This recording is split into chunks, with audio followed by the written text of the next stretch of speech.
Nwa agbọghọbịa m kwụrụ ụgwọ si na m ga-anụ ya ma ọ bụrụ na m chọọ nwa m. Ofu nwoke sị m na ya nụrụ nwaanyị, so nwunye bata fana abụọ bido ịmụ nwa. Na fa ji ụmụaka na-ese mana ụmụ nwaanyị ghọta. Ya sị nwunye na ya chọrọ adopt ebe a na-amụnwu nwa ịghọta. Ka ya nụọ nwaanyị ọzọ. Nwunye eju, so ya na ya na-abụọ na-ese segide. Na ya mụrụ ife a ga-eme maka na ya love this woman and ya ma na ọ bụrụ fault ya. Ndị ya ma ihe dị n'ịnụ nwaanyị na-abụ na ọ bụrụ ọgụ nne na-agbalụ nwa.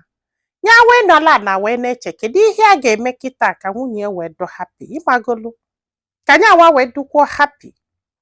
Ya wee chegide ya wee bido wee na-elibe anya wee fụ this girl like anya ya na ya na-abụ bido kwụba.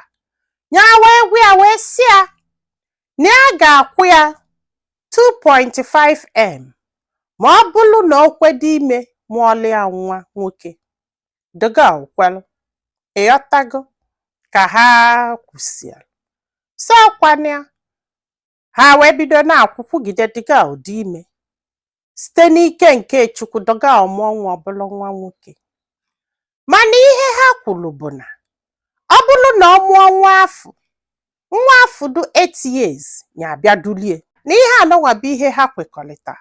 Maka na ya gwara ya sị ya ka adụlu nwa afọ mgbe ọ na-eye ọ mgbe ọ pere mpe ọ sị mba na onye mụrụ nwa kwesịrị ịnọchọ nwa ịghọtago na ya chọrọ otu afọ ọ bụ na odo 8 years na ya chọrọ ka dị nwa mali ya before wee jebe sobezie nyanwa. Ya wee kwalụ maka na ya chọrọ nsogbu. So kwana ya ka amụsịalụ nwa afọ ya na-etake care of her and nwa. Ha ya alụ ya na ebe obi na-enyekwa elime extra ma ihe nye kwesịrị inye everything taking care of her. And ya dị abọda ma o nwere enyi nwoke ọzọ ma o nwere enyi nwoke ọzọ na ebe anyị adọbụ na nwa afọ ọ mụọlụ ya. Mana kịta dị nwa elugo 8 years. Ya wee jakwulu the girl wee na-asị anya nye date bọsị ya ga-abịa kpọlụ nwa. Ọ sị anya chegodulu. Ya echekwalụ. After 3 months. Ya nebu date bọsị m ga-abịa kpọlụ nwa. Ịka asịkwa. N'ihe ya na-agwa anyị ha kịta anụnwa na nwa dozi 8 years and 6 months.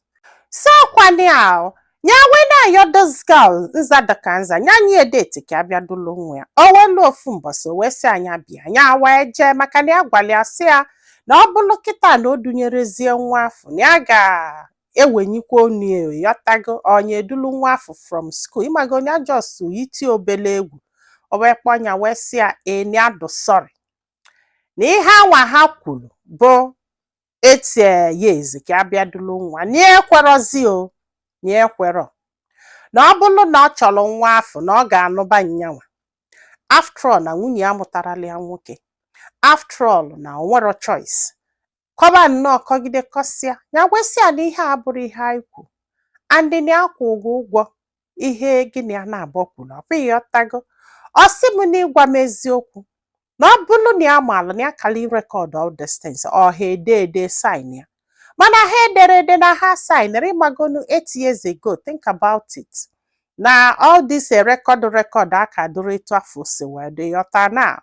Na ya mara this girl wee gwu ya ahụ ha sị na ọ bụ na ọ nụrụ ya na ya ma mkpọnye dị nwa. Ọ sị m nne ike kwụla ọtọ gwu ya na ike kwụọla ọtọ gwu ya.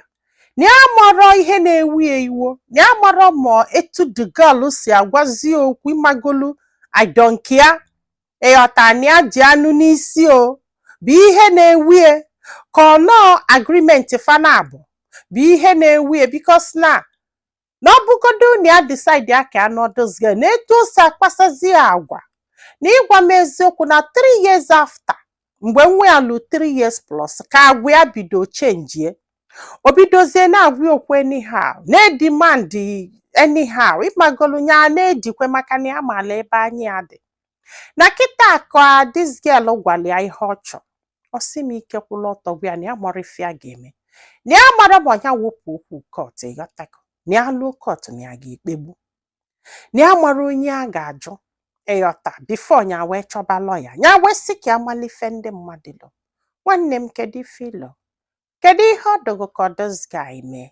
Ọ Osibu nne na this girl na agwa m ego na-enya spendigo n'isi this girl na mama m believe na ọ bụ na ya maala na ya kala ije chọọ nnọọ nwaanyị ọzọ nụba kama ime ihe anya mere.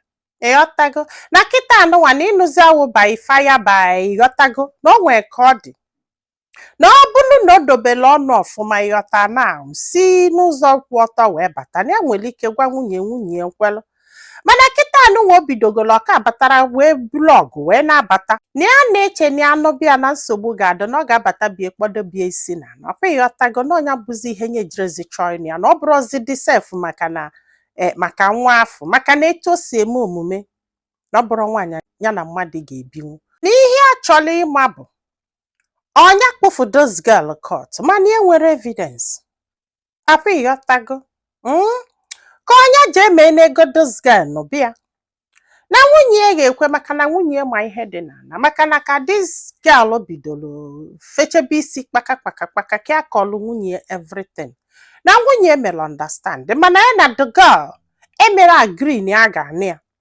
na ebe afọ ka nwunye nọzi wesi mba na ọma nnukenie na ọ bụzalụ nke ịnya isi na ọma nne ya hapụrụ ya nwa afọ ya zụbịa ọ zụgide ezusia na nwa afọ ga-achọta ya asị nne ya just gba nkịtị na amoniti ya nwa afọ mara ala ife ya na-ejekwuye na-achọli ya ife na nwa afọ ga-achọta ya.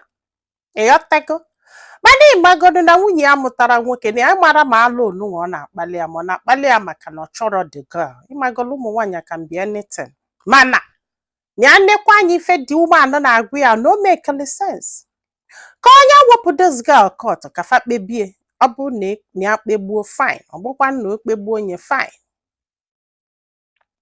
Gwa anyị filo na comment section maka na ọ ga-enyelu nwa okolobịa aka iji ma ife ọ ga-eme ma nyekwazalụ m aka tụsa ozi a ka olu ndị ọzọ ntị.